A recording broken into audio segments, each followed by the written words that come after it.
Hi guys, मेरा नाम है मुज़म्मिल है and welcome to my channel Moza physics. So guys, आज हमारा कैलकुलस का फर्स्ट लेक्चर है। तो ये जो हमारा कैलकुलस का सीरीज़ होने वाला है, ये इसका फर्स्ट लेक्चर है। तो चलिए हम लोग कैलकुलस को स्टार्ट करते हैं, है ना। कैलकुलस, तो सबसे पहले हम लोग पढ़ते हैं फंक्शंस के बारे में। किसके बारे में? फंक्शंस, है ना। फंक्शंस, सबसे पहले हम लोग समझते हैं ये फंक्शंस, है ना। ये होता क्या है?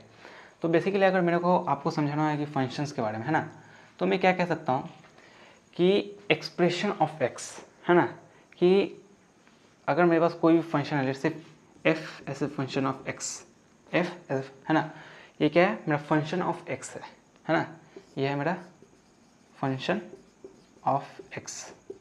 तो बेसिकली जब हम फंक्शन समझते हैं तो इसको मैंने क्या पढ़ा? फंक्शन ऑफ एक्स, है ना। तो any expression of x is function of x, है ना। तो एक्स का कोई भी एक्सप्रेशन हम कह सकते हैं कि वो फंक्शन ऑफ एक्स है। तो लेट्स से ये हमारा क्या है? फंक्शन ऑफ एक्स है, y बराबर f x, f as a function of x, है ना। तो एक्स का कोई भी एक्सप्रेशन आपका क्या कहलाएगा? Function of x. तो चलिए कोई भी एक्सप्रेशन इसका हम लोग ले लेते हैं। तो लेट्स से मैंने ये ले लिया, x power 4 minus 3x square plus 2x, है ना, प्लस कॉस x। तो ये क्या हुआ?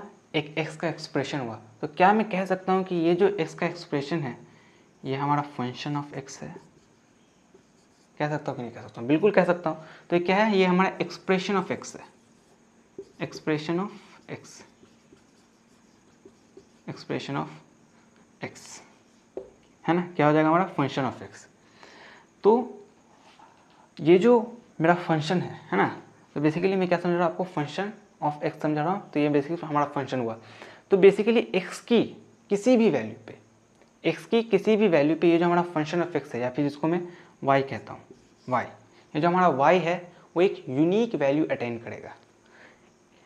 एक्स के किसी भी फंक्शन पे जो हमारा वाई है वो एक यूनिक वैल्यू अटेन करेगा। तो लेट से अगर मैं एक्स की वैल्यू, है ना, फॉर सिंप्लिसिटी में 1 रख देता हूँ, है ना। तो x की मैंने वैल्यू 1 रख दी। तो ये जो हमारा y है वो एक यूनिक वैल्यू अगर अटेन करता है तो क्या कहेगा? ये जो y है, ये जो y अगर हमारा यूनिक वैल्यू अटेन करता है तो मैं कह सकता हूँ y is a function of x, है ना। y क्या है? x का फंक्शन है कि x की किसी भी वैल्यू पे हमारी y को एक यूनिक वैल्यू मिल रही है।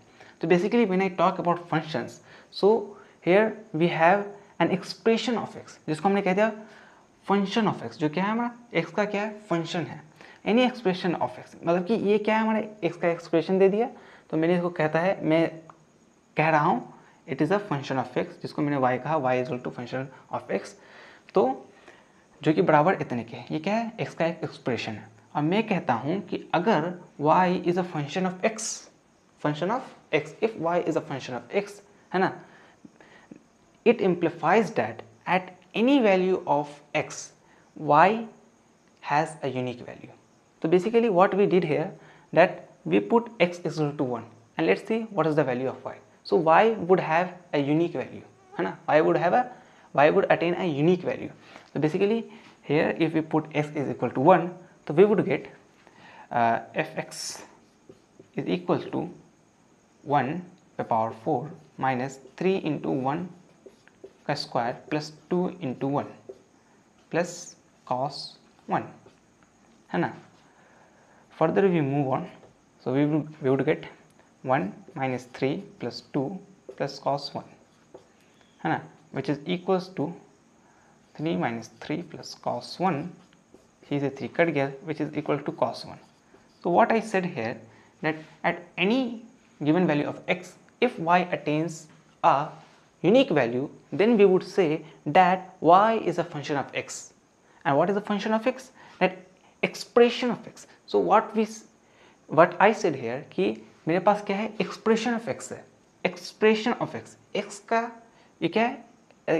ये एक expression है x का, है ना, ये x के फॉर्म में, y as a function of x means y it is in the form of x, y is a function of x. जैसे जैसे हम x की वैल्यू चेंज करेंगे, क्या वैसे वैसे हमारी y की वैल्यू चेंज होगी।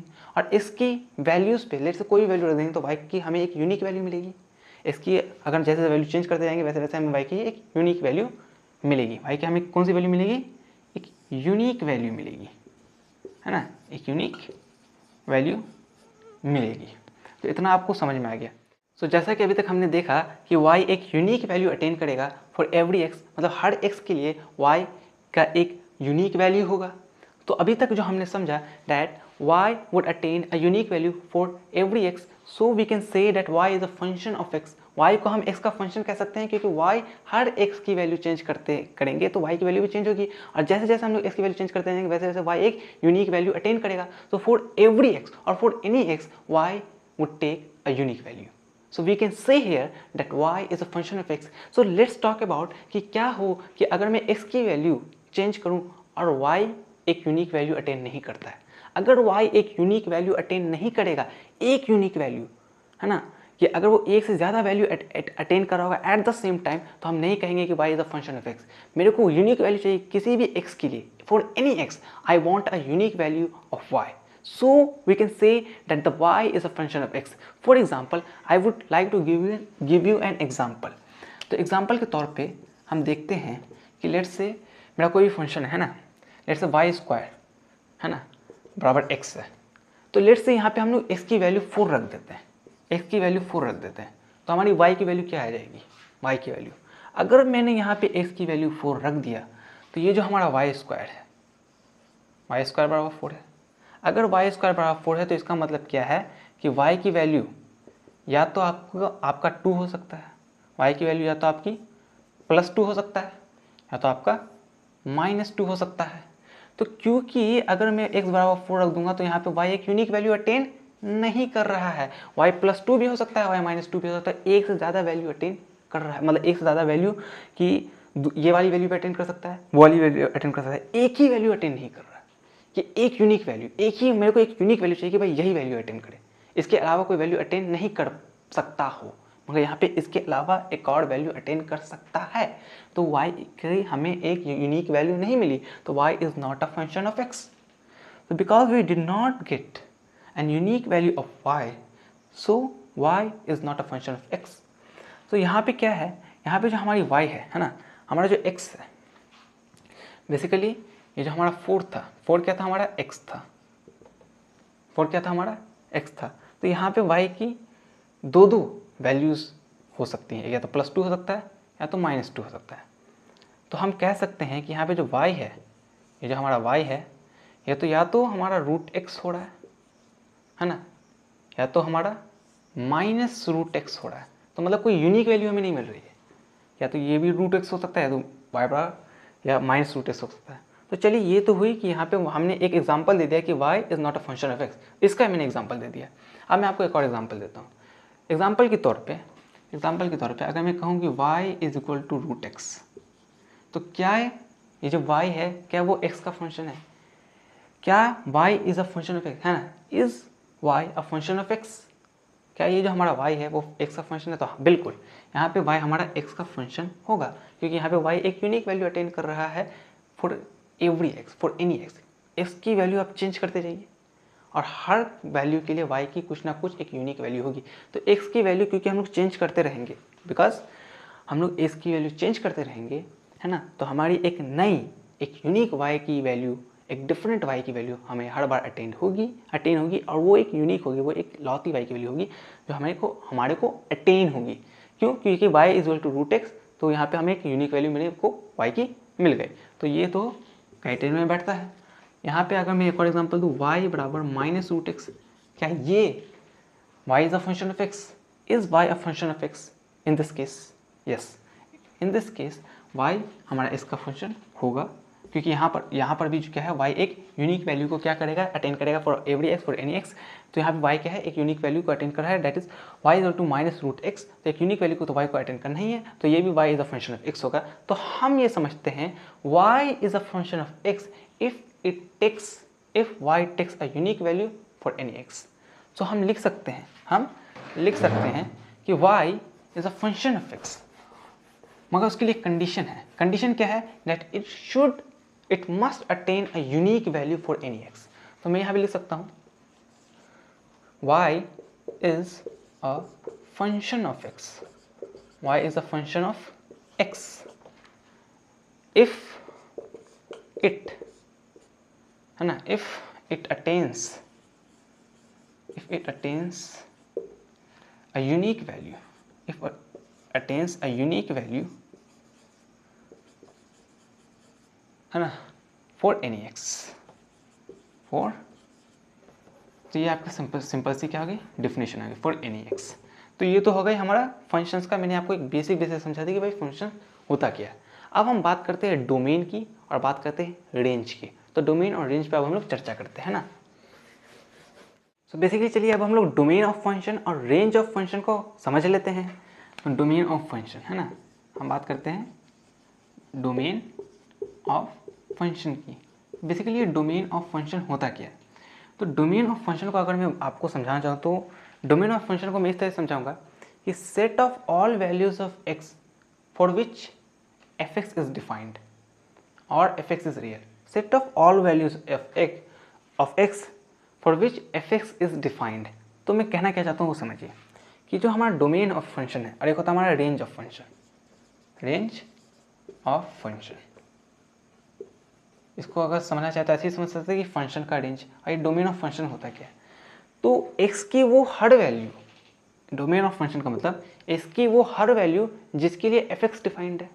तो लेट्स से मैं कहता हूँ y is equals to f(x), है ना, जो कि x के एक्सप्रेशन में कुछ होगा, जो कि x के एक्सप्रेशन में कुछ होगा।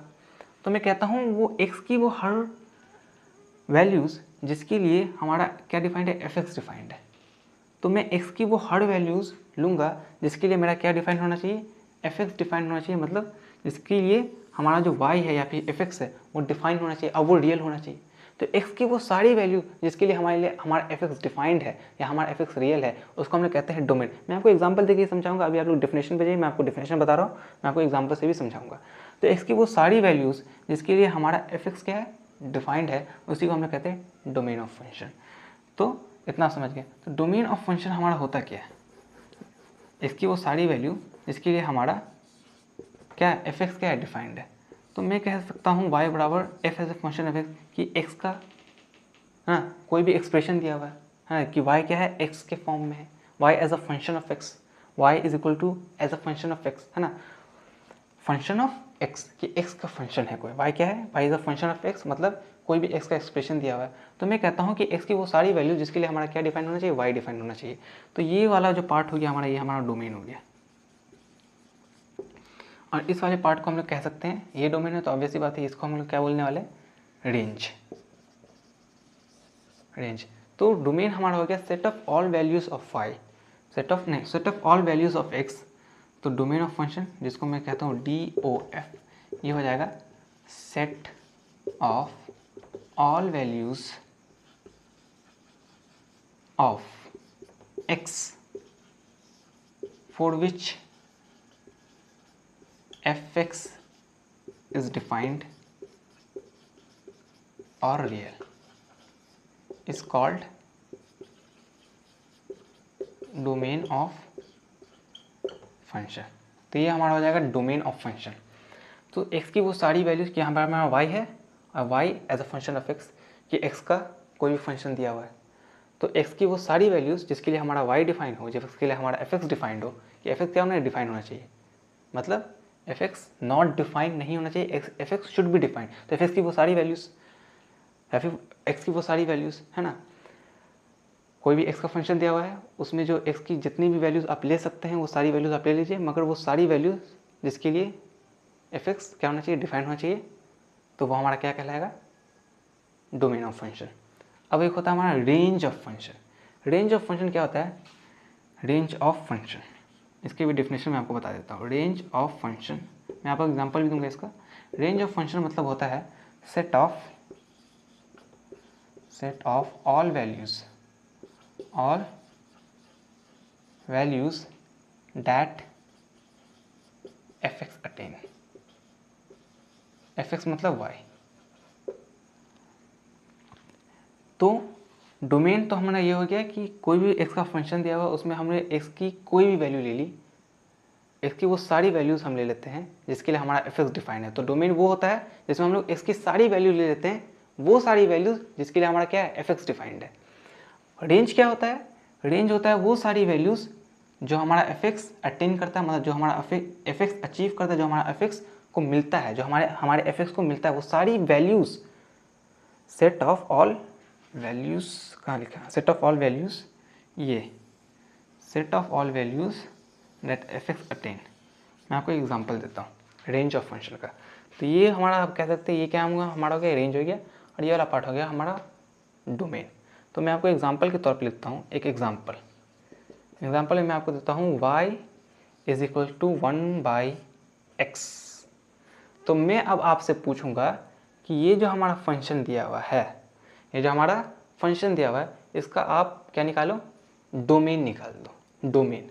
तो आप डोमेन कैसे निकालोगे, तो चलिए आप खुद से डोमेन निकाल सकते हैं, मैंने आपको बता दिया इसी डेफिनेशन से आप लोग डोमेन निकाल सकते हैं, set of all values of x for which f x is defined.